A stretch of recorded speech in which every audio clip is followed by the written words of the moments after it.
So in this video, guys, let's answer a very common question you may have now or will come in the future, and one I wrestled with for the longest time too. Once you realize what they're saying in non-duality, there is the one undivided source appearing separate, and what are you at your core? You are that source.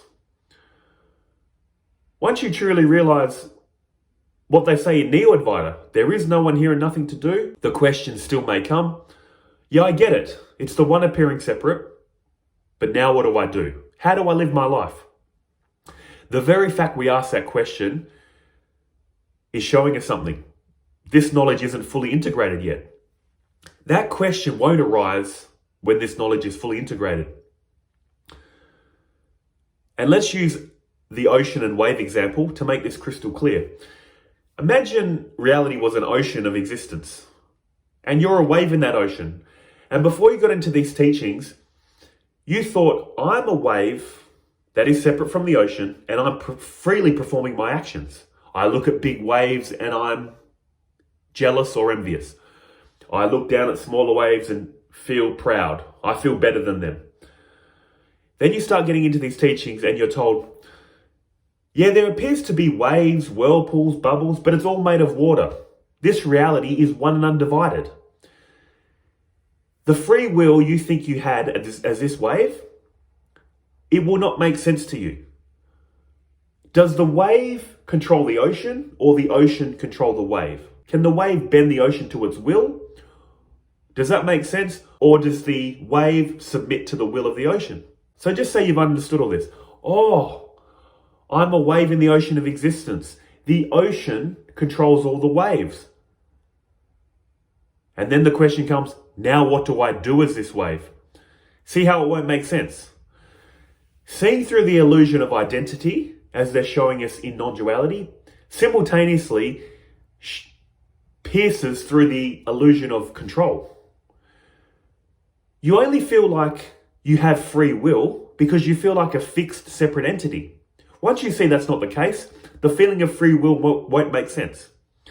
And this question of what do I do moving forward will not arise. But the fact still remains, once all this sinks in and clicks, this body you thought you were, that you thought you were in control of, is still going to perform action. But what action is this body going to perform moving forward? Once this realization clicks, let's go to the Bhagavad Gita for its timeless wisdom. You'll see it here. I'm going to start with chapter 3, verse 21, which you'll see here, the bottom half.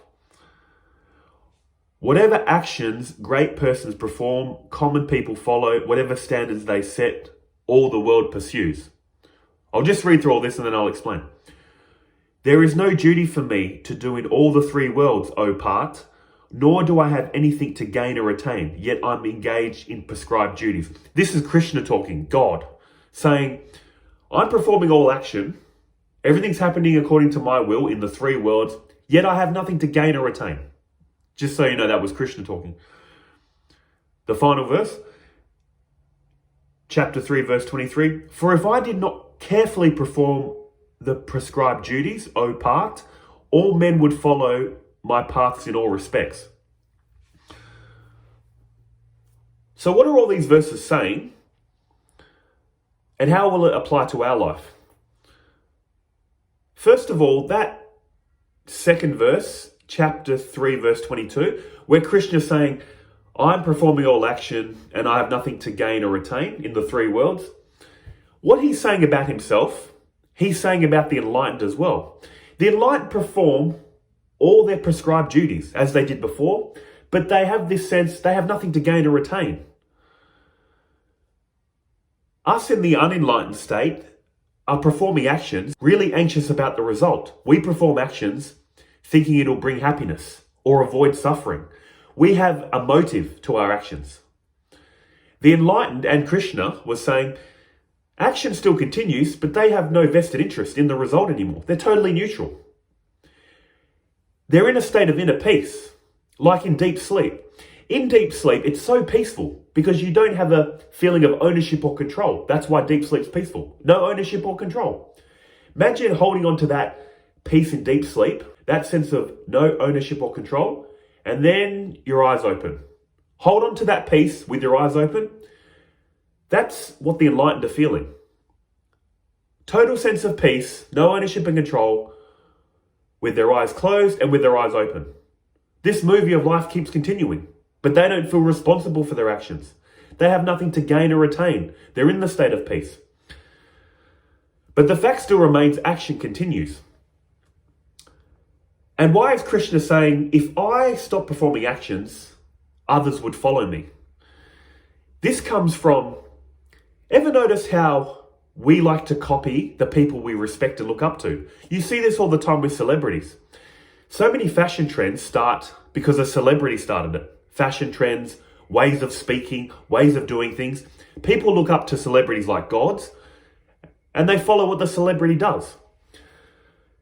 And this is why also the enlightened beings continue to read scripture, continue to devote, continue to serve others, because they're setting an example for the rest of us. Internally, they have nothing to gain from reading scripture, from meditating, from devoting. Internally, nothing to gain.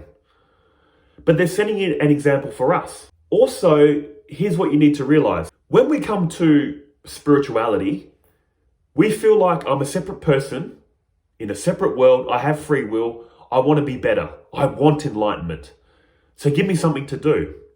That's where spiritual practice comes in. All this spiritual practice, study, prayer, meditation, devotion, serving others, we're doing it because we want enlightenment. We have a desire, enlightenment, inner peace, salvation. That's why we do these actions.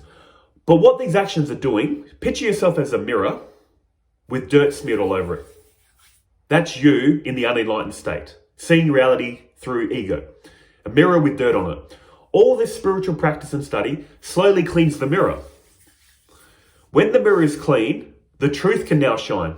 The truth of non-dual knowledge, God realization, all that kind of stuff. That's what spiritual practice is doing. Giving you a calm, concentrated mind. Giving you a pure mind and pure heart. What does pure mind and pure heart mean? All it means is we naturally have a lot of thoughts and feelings about this world. That's what they would class as impure. It doesn't mean you're evil or bad. It just means all your thoughts and feelings are caught up in this world. Spiritual practice will slowly purify your heart and mind. What does that mean? All these thoughts of the world will slowly be replaced with thoughts of God or spirituality. Once you've got a pure and concentrated mind through meditation, pure mind and heart through devotion and service and all that kind of stuff, you're fit for this knowledge to shine. The mirror has been cleaned. Now all this non-dual truth can shine in you. Self-realization, God realization. Once it starts shining in you, why keep up spiritual practice? Because you're going to be in a halfway stage. Where am I at personally? I feel like I'm in the halfway stage. I don't feel like I'm fully at the end goal yet. And there's reasons for that. So why do I continue spiritual practice? I understand non-dual knowledge intellectually, but I'm in the halfway stage. I continue to do spiritual practice to keep this mirror clean. You start off with a dirty mirror.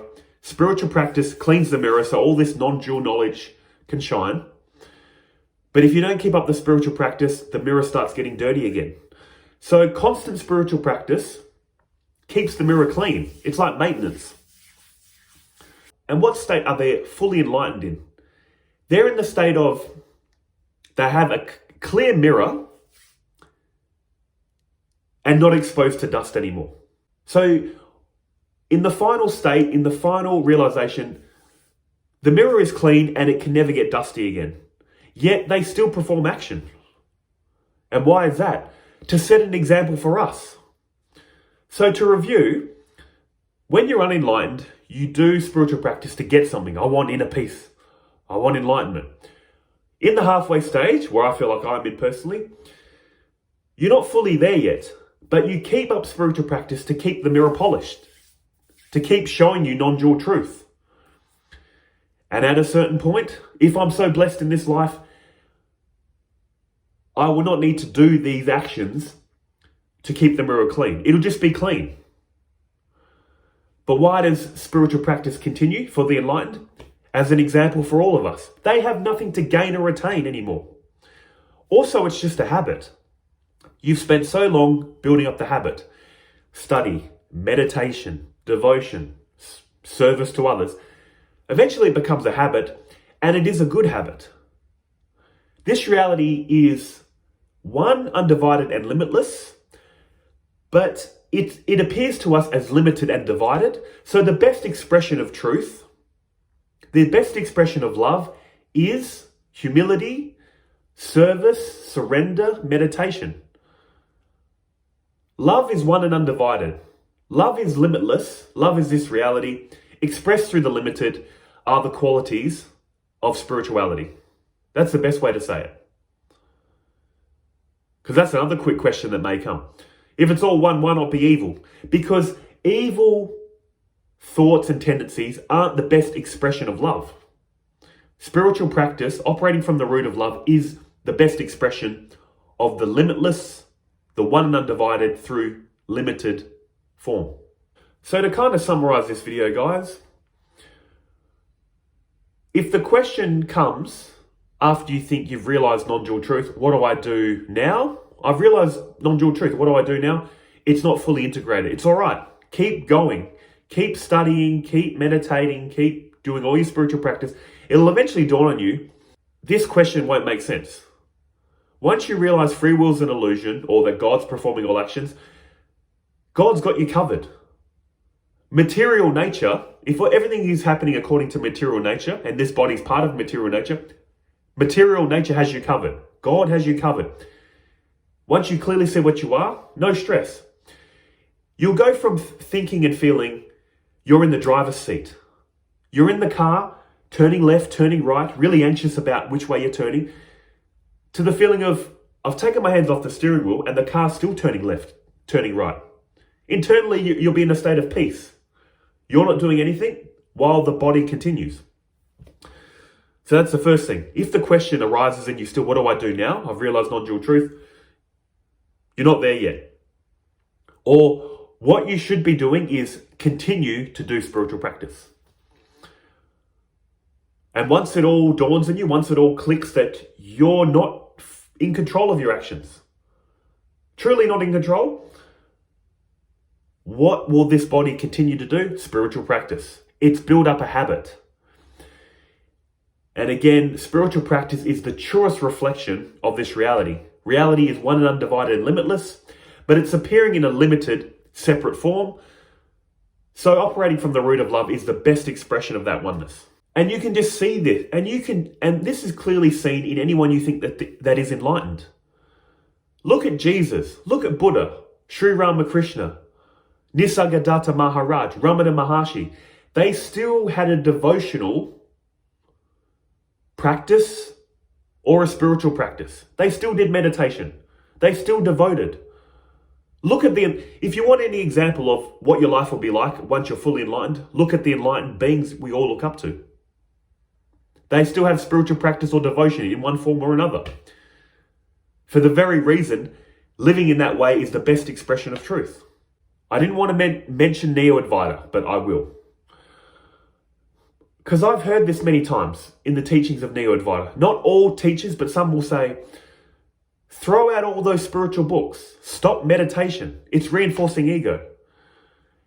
In other words, you've come into spirituality with meditation, devotion, study of scripture. And what they're saying is, if you really want liberation, get rid of all that. My question would be, if it's all one, what's the need to throw out all this? They might say it's all one, why meditate? Why meditate? Why read scripture? Why devote? The answer can be flipped. Well, if it's all one, what's the problem with devoting, meditating, reading scripture? It works both ways. And the true answer to that is, whether you're enlightened or not, whether you feel like this person or not, meditation, devotion, study of scripture, you know what? At the end of the day, it brings so much peace and happiness. It's going to bring you such a sense of peace and joy. You'll want to do this. You'll be drawn to do this for the very fact it makes you happy. It's bringing more peace and happiness in your life. So why give up practices that are bringing you peace and happiness here and now in this life? It just doesn't make sense to me. And that's just my personal opinion. That's all I'm saying. But in any case, guys, I hope this video helped. Hope it answered that kind of question. Take care. See you in the next one.